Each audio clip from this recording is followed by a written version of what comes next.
pai do filho pródigo. Vocês já perceberam o meu recadinho, que era do Tudo é do Pai, né? Que o padre Fábio de Mello que canta. Então, eu peço a ajuda dos mentores espirituais Isso dessa aqui não casa, será, não consigo meu tirar mentor isso. espiritual, para que eu seja orientada, inspirada, para falar aquilo que Sai, nós precisamos sai, ouvir, deixa. o que atinge os nossos corações. Isso aqui não Por que influencia a por gravação. que que eu falei assim, olha, eu quero falar do pai do filho pródigo? Que é a parábola do filho pródigo, todo mundo já conhece e tudo, mas eu vou falar um pouquinho, claro, sobre ela. Mas tem que mudar que você tá andando. Ai, eu não posso hoje é dia de andar, hoje é dia de ficar aqui. Olha você, Liz. Ah, eu ali. Então, gente, olha só, aí eu quero só começar a contar como é que surgiu essa história. Eu escolhi isso, vou dizer para vocês, porque quando eu era menina, sei lá, no início da minha vida religiosa, lá com os 10 anos, 11 anos, eu achava um terror, assim, essa da parábola, porque eu não conseguia compreender muito bem. Eu achava que todo mundo ficava do lado do filho pródigo, aquele filho que se afastou e voltou. Aí eu queria também me afastar da religião e voltar para agradar a Deus. E ele me dizia, não, não precisa disso. Era uma confusão. E aí, claro, depois, mais tarde, mais velho, fui compreendendo melhor a mensagem. Então, olha só, como é que começou essa história, né, da parábola do filho pródigo? Jesus estava reunido conversando e tal, com um grupo de pessoas, e entre essas pessoas tinham vários publicanos, tinham vários pecadores, e ele ali jogando né, o verbo dele, falando, conversando, ele estava inclusive fazendo refeição. Essa era o que conta. No Evangelho de Lucas é que conta, aliás, é o único evangelista que conta a parábola do filho pródigo. Bom, então Jesus estava ali conversando e os fariseus, os escribas que estavam perto, acharam aquilo um absurdo.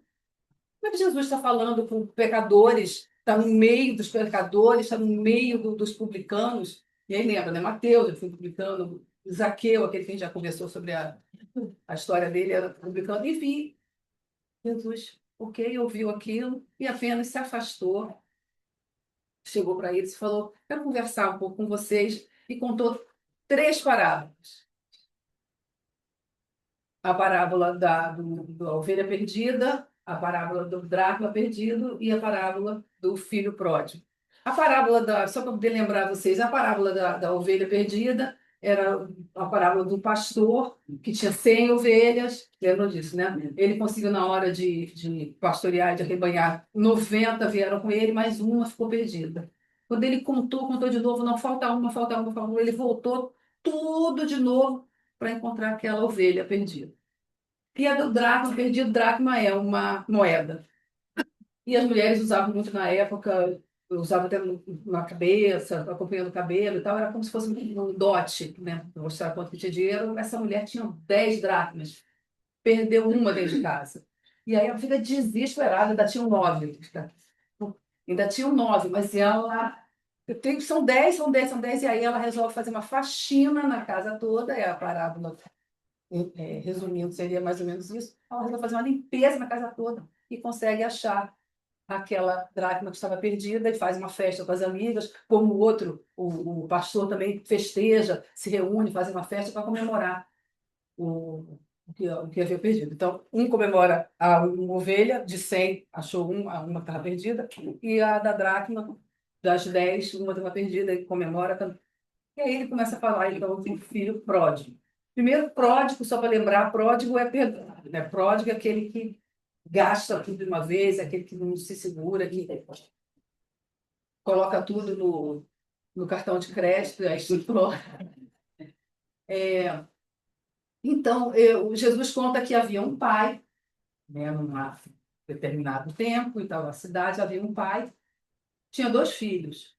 O filho mais novo resolve pedir para o pai o adiantamento da herança. Pai, se eu me dá o que vem, que é a minha parte, que eu me adianta, que eu quero tudo para mim, minha parte para mim. O pai, aquilo ali, gente, era um absurdo. Acho que é como se fosse hoje, né? É uma coisa sem pé nem cabeça. Você pedir a um pai que adiante a herança que um dia seria dele quando o pai morresse. O pai não morreu ainda, o pai estava vivo.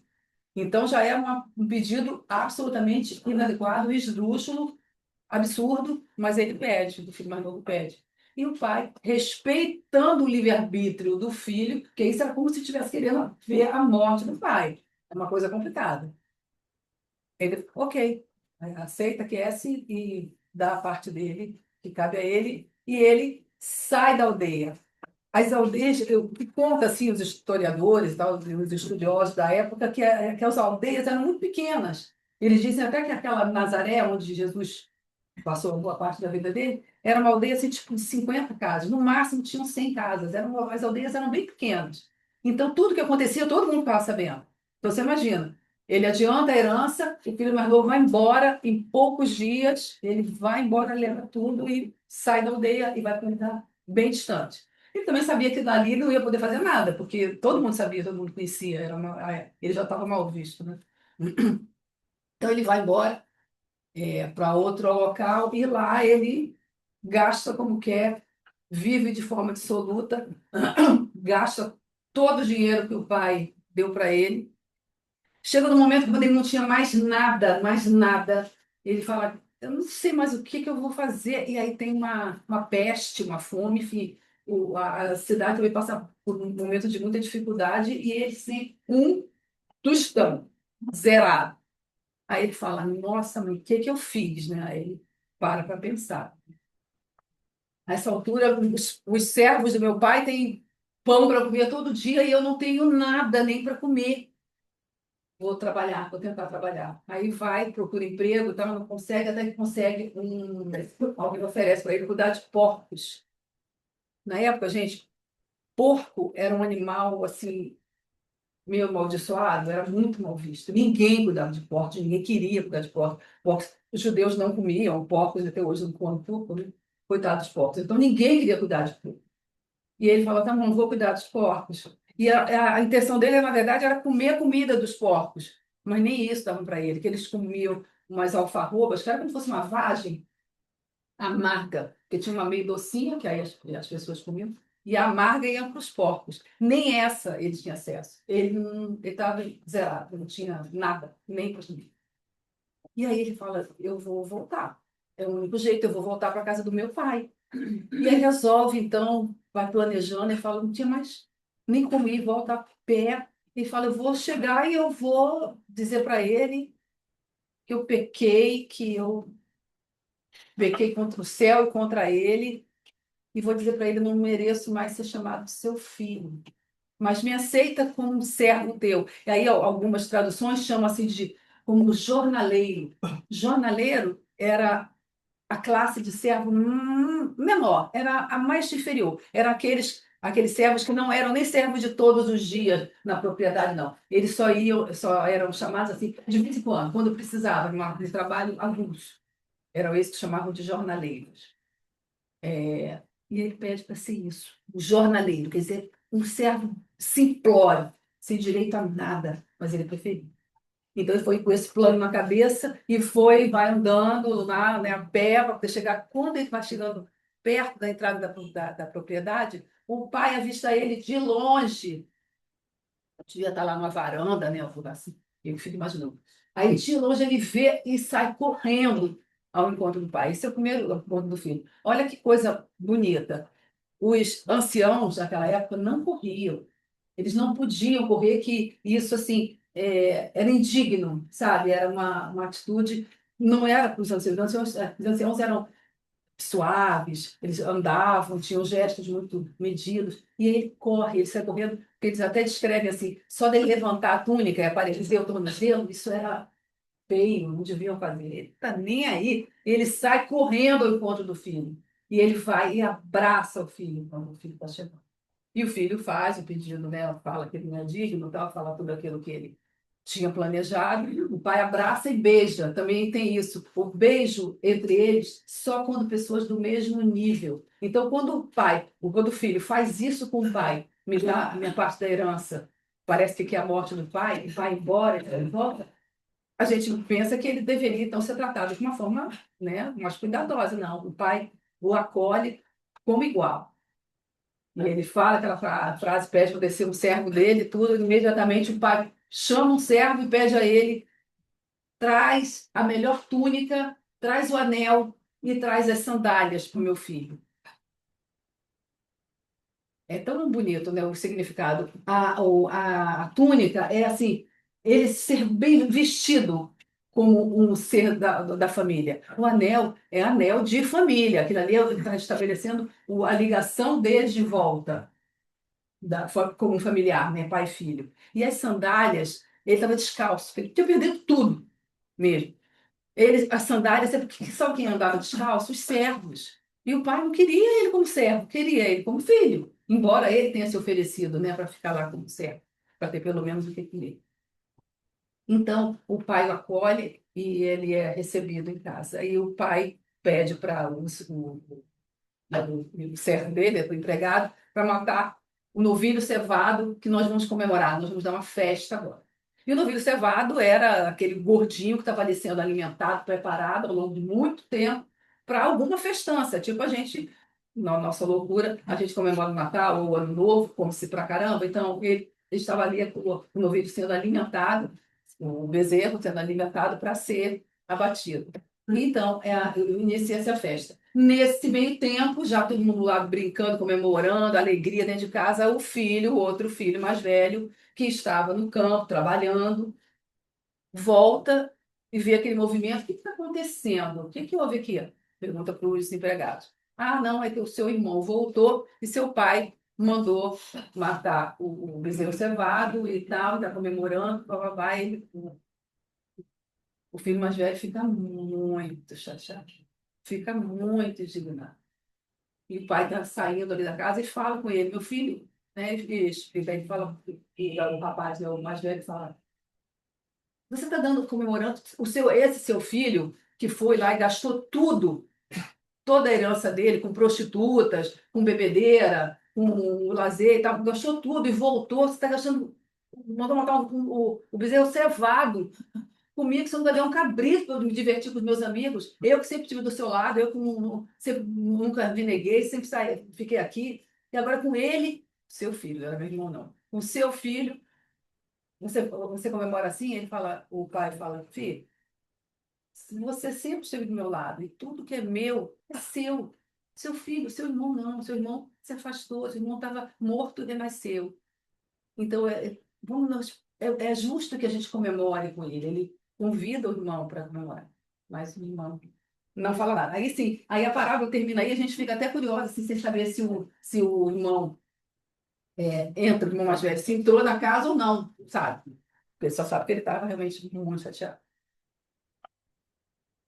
A gente já consegue compreender com clareza quem é esse pai, né? O pai é Deus, representado ali. E dois filhos, nós todos, e as características de cada um são bem assim nossas.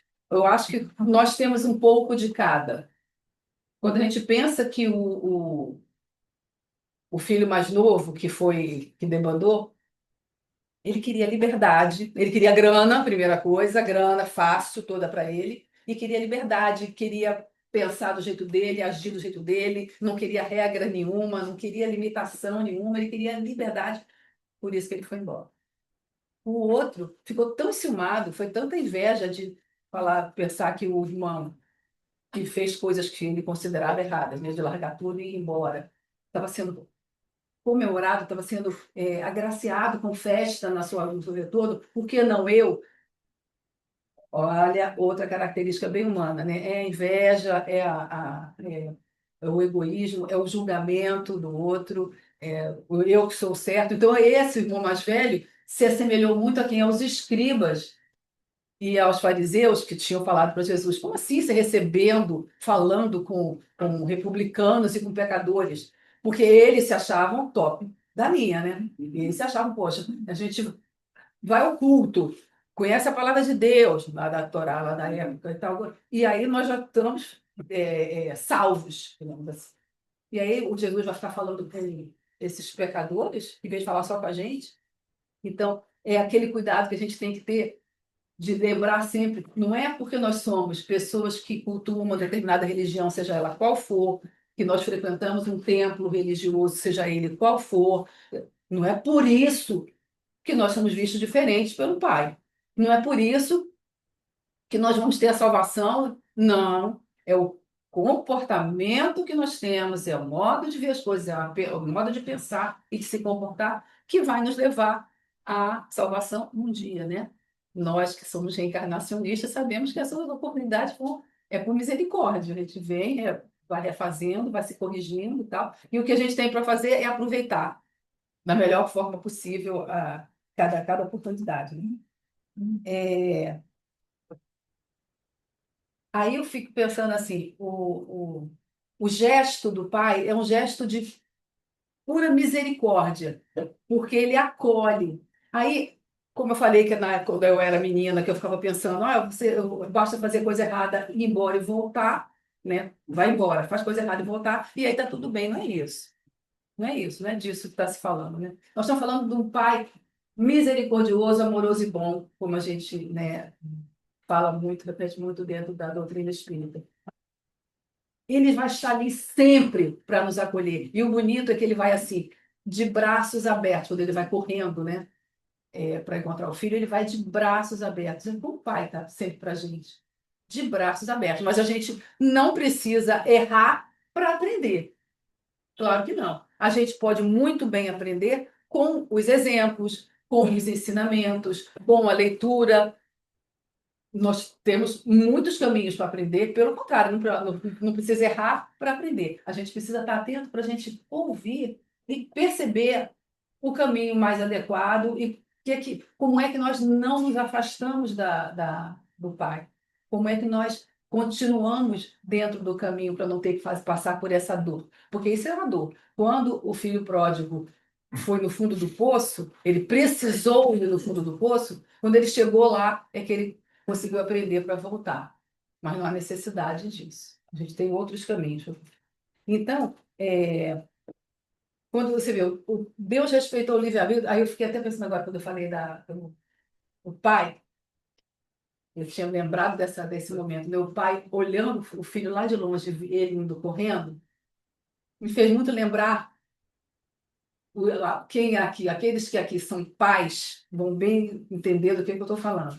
Existe uma questão, uma música linda que todos os pais conhecem, talvez mais até as mães conhecem, adoram, como acho que é a música mais linda que nós conhecemos, é aquela música que é o barulho da chave na porta quando os nossos filhos voltam da noitada, quando eles voltam das saídas, né? Quando eles voltam dos passeios de noite e tal. É aí que a gente relaxa, agradece a Deus e tal, fica lá quietinho, fingindo que está dormindo, porque senão alguém vai dizer, por que está dormindo ainda? Por que estava me esperando?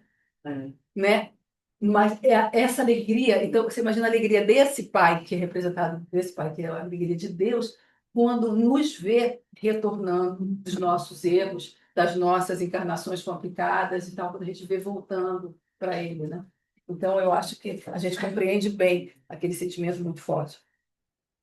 Quando essa coisa de eu falar assim, quando a gente volta, é quando Deus percebe o arrependimento, o pedido de perdão, a real intenção de se modificar. E quando nós estamos mobilizados para nos corrigirmos, para andarmos por um outro caminho, aí que Deus entende realmente, ok, ele está de volta, ele conseguiu aprender com a experiência, é hora de resgatar. Então, porque não precisa, não é só voltar.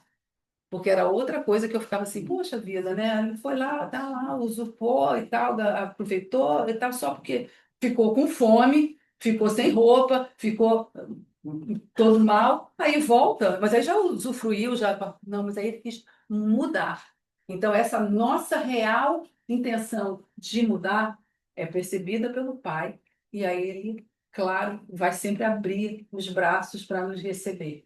E eu acho, então, que a gente precisa ficar muito atentos para a gente não se perder no caminho. Porque os chamados para a decadência, para as situações desagradáveis da vida, que na verdade vêm muito festejadas como aparência de coisa boa, essas tentativas ocorrem para todo mundo. todo mundo é tentado pelo mal. Aí a gente, né, dentro da doutrina espírita, a gente sabe bem quem é que está tentando, como o obsessor do videozinho que a gente acabou de ver, né? A gente está sempre sendo tentado. Aí eu até lembro não, dois casos. Eu me lembro que eu tive um paciente ele queria parar de beber. Eu não sei se ele tinha diagnóstico de alcoolismo, não lembro. Mas ele queria parar de beber. E aí ele dizia para mim que ele saía do trabalho, ele trabalhava num banco no centro da cidade.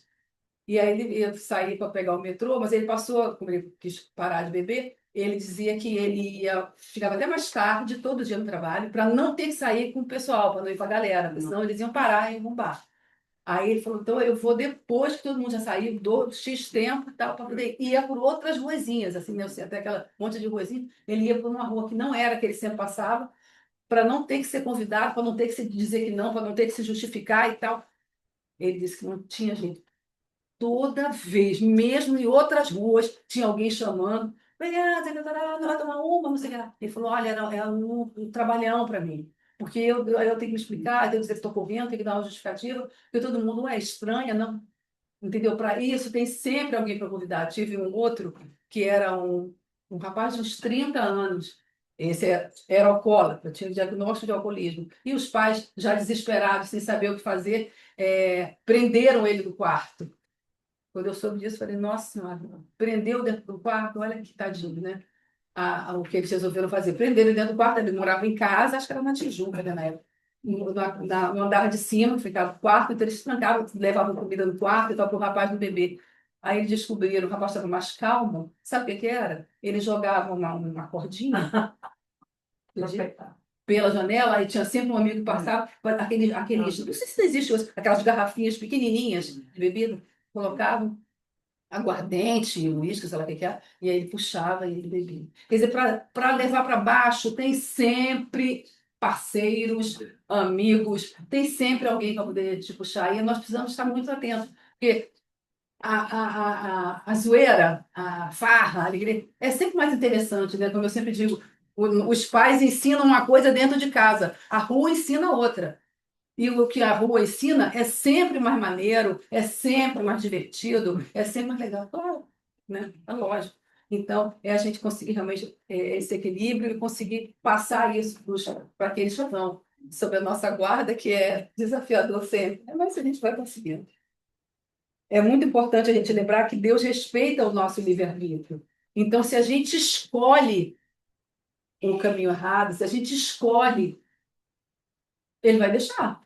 Nós já conversamos bastante sobre isso aqui, né? Aliás, é muito falado aqui com as pessoas que fazem as palestras. Ele vai sempre respeitar.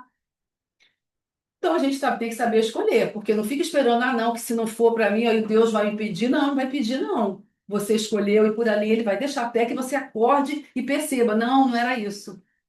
Melhor eu voltar, porque não era isso que eu queria. Precisamos estar sempre atentos, porque o livre-arbítrio é respeitado principalmente por ele, que foi ele que inventou essa história, que eu acho que não devia existir. Ele devia se meter em tudo. Ele devia dizer, não, aí a gente estava sempre certo. Nesse momento do filho, a lei de causa e efeito, como ela é clara para a gente. Ele faz essa escolha, ele sai e tal, se diverte, gasta tudo e volta e vem para lá para poder comer comida de porco e volta querendo ser o servo mais simples do pai. Lei de causa e efeito. A gente faz, a gente procura, a gente planta, a gente colhe. Colhe exatamente o que plantar. Deus não nos impede, Ele nos ajuda e Ele vai estar ali, sempre, para qualquer um de nós. Ele vai estar ali esperando a gente reconhecer e pedir, estender a mão e dizer, não quero mais isso. Aí é uma coisa complicada, né? Para quem não é espírita, eu fico assim, às vezes falo para algumas pessoas, assim, né? Eu tenho um pouquinho mais de proximidade, eu dizia, na dúvida, se você chegar lá, né, não saber que está morto, porque você vai olhar que está vivo, tudo, e você ficar na dúvida, achar que o lugar é estranho, tudo, ora, reza, sei lá, o nome que as pessoas dão, faz uma prece e tal, e pede socorro, porque aí vão te buscar, porque as pessoas ficam imaginando como é que a pessoa chega, né? Sem saber de nada, sem entender nada, dizendo, eu tenho corpo, aqui tem mesa, tem cadeira, é um hospital, mas cadê minha família? Minha mulher não está aqui, meu marido não veio.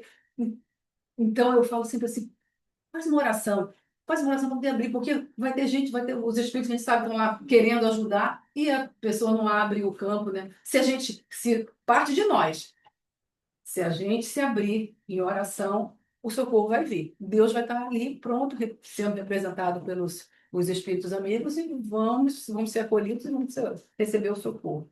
Aí, o detalhezinho que eu acho que é interessante a gente pensar, quando ele fala assim, ele voltou, o filho pródigo voltou para a casa do pai, o que é para a gente voltar para a casa do pai, né?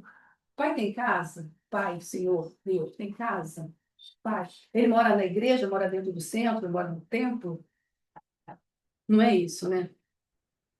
É voltar para a palavra dele, é voltar para os exemplos, é voltar para as chamadas de atenção, de o caminho é esse. Nós temos muita oportunidade, a gente tem que agradecer muito isso, porque a gente tem a oportunidade de conhecer, através do Filho Jesus, que veio como nosso modelo e guia para ser aqui o nosso modelo e guia. Então, nós temos a facilidade de ter alguém para a gente seguir. Nós não estamos perdidos, sem saber para onde ir. Não. Quando a gente tiver dúvida, a gente pode pensar assim: se fosse Jesus, o que ele faria? O que ele faria? Nem saber o que a gente vai decidir, o que a gente vai escolher.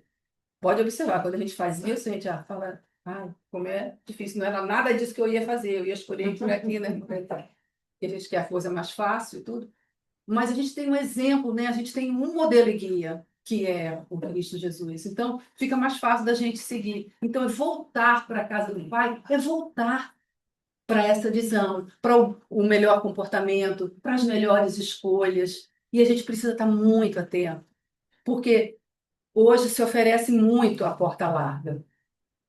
Estou fazendo referência também ao Evangelho, né? E não a porta estreita. E a gente sabe, no Rio de Janeiro, no Evangelho, que a porta estreita é que é a porta da salvação. Por quê? É a porta, não é que seja tudo, tem que ser tudo com dor, tem que ser tudo com dificuldade, não. Isso é escolha nossa, se vai ser com dor ou com dor. O tempo que a gente vai demorar e a forma que a gente vai cursar, de que forma, para a gente conseguir a nossa salvação, digamos assim, o caminho do bem, ser conosco, é a nossa escolha.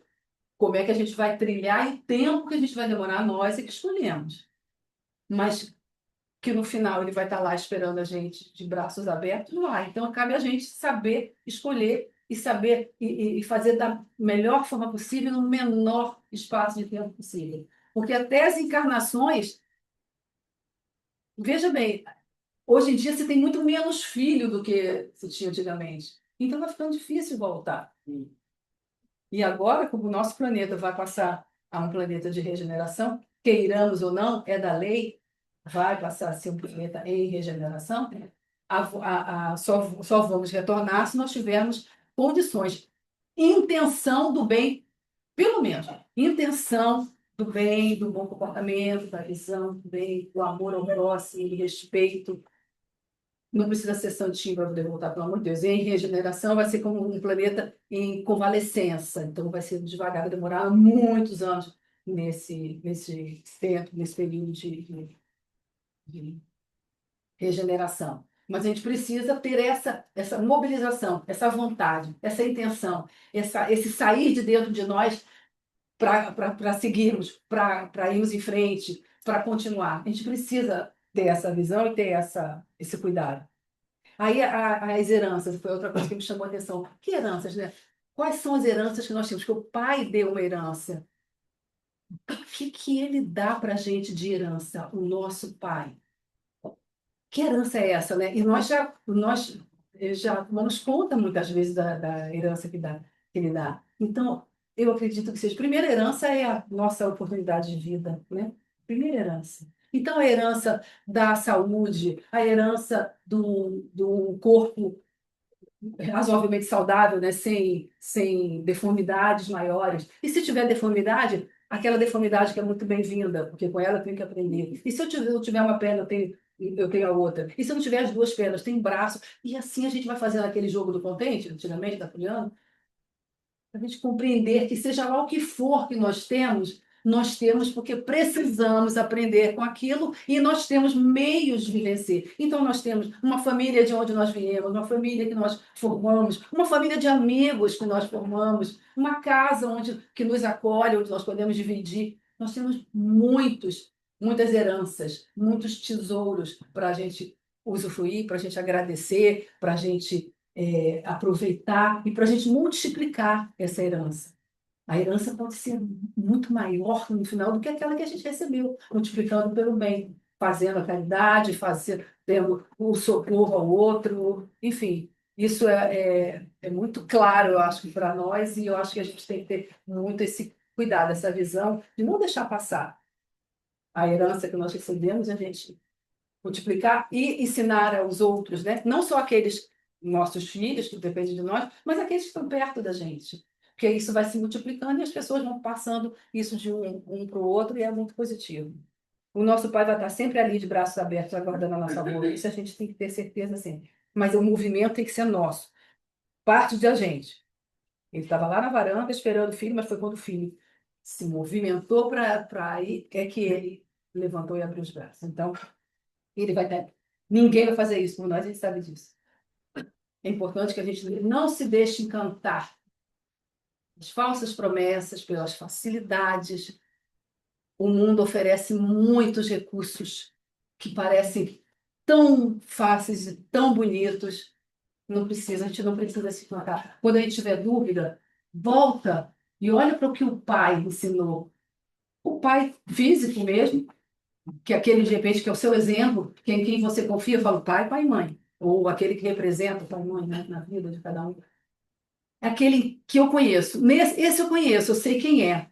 Aqueles outros, sejam amigos, sejam conhecidos, sejam, enfim, da vida, que está me dizendo que isso é a verdade, que isso é o bom. Eu posso confiar, eu conheço a pessoa, eu conheço aquela criatura, eu posso confiar. Ou é melhor confiar em quem já me deu exemplo, em quem eu realmente conheço. O pai ou os pais, né? Então, para a gente poder realmente refletir e para a gente evitar dar maus passos que vão fazer com que a gente retorne para começar de novo, como aconteceu com o filho pródigo, e aí a gente adia o nosso crescimento e atrasa o nosso crescimento. Então, que a gente saiba reconhecer e que possamos, então, estar sempre abertos ao Pai, a tudo que Ele nos dá. Um abraço para vocês, um carinho muito especial e que Deus conforte os nossos corações com tudo isso que nós estamos vivendo no Rio e na certeza de que isso também vai passar. Em nome de Graças a Jesus. Deus. Quer parabéns?